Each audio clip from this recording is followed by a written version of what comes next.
I went over to his house late at night after work and just saw like this map, and I'm like, what are all those black lines? And he's like, oh, those are all portages. So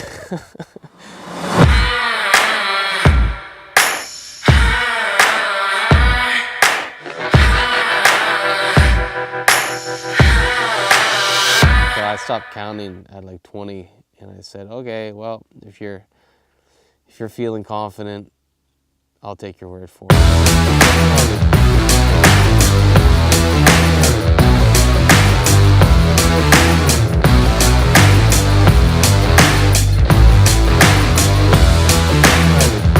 I totally bit off more than I could chew on this trip. I totally overestimated what I thought we could do. There's a longer loop and then there's a shorter version of it.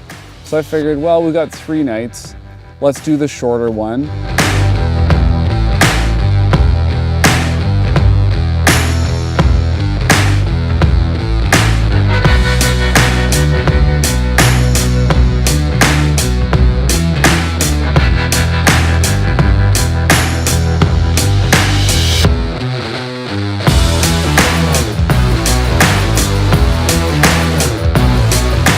Everything was going good until all of a sudden it just like rained. And it was like 4 a.m. the rain came down. Pull up the weather forecast when we finally get reception, and I'm dragging across through the times. So it goes from 5 a.m. on Friday, rain 5 a.m. all the way through till 10 p.m. rain. Like no break in the rain till 10 p.m.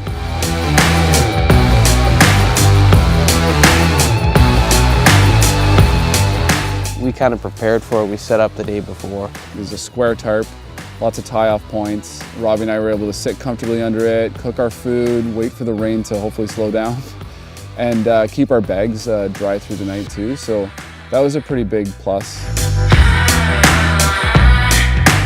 Had some good cups of coffee. Robbie successfully converted me from instant coffee on camping trips to using the AeroPress. Phenomenal. It's like, well, we're not moving anywhere sitting here, so we just packed up everything in the rain, like tent away in the rain, and all our stuff just soaked and headed out.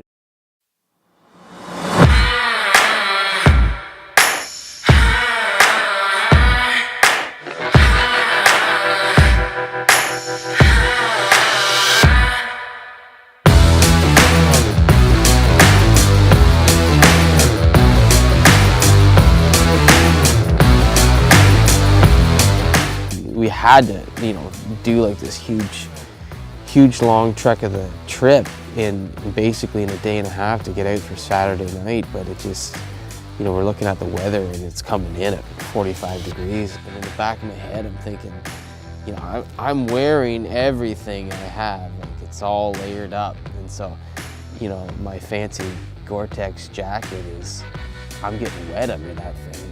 And I'm thinking, how am I gonna dry out, or how am I gonna get it, warm the next morning? I can crawl into a nice sleeping bag, but then what? We were at a spot where we could dive out in the marina and get picked up, and so we decided to call it. Robbie and I both are a little bit disappointed with the fact that we didn't complete the loop that we were aiming to complete. But I think we're patting each other on the back saying, hey, like we learned some things, and it was a lot of fun. I think that these trips are doable. I don't think it takes a ton of expensive equipment necessary to get out here. We live in Ontario with crown land and places like this, unregulated provincial parks like the Magnetawan River Loop, where if you've got access to a canoe and some decent gear and you play it safe, then you can have a really good time out in these rivers. And I had a great time this time around, and I'm excited about planning future trips with the experience that we took away from this trip.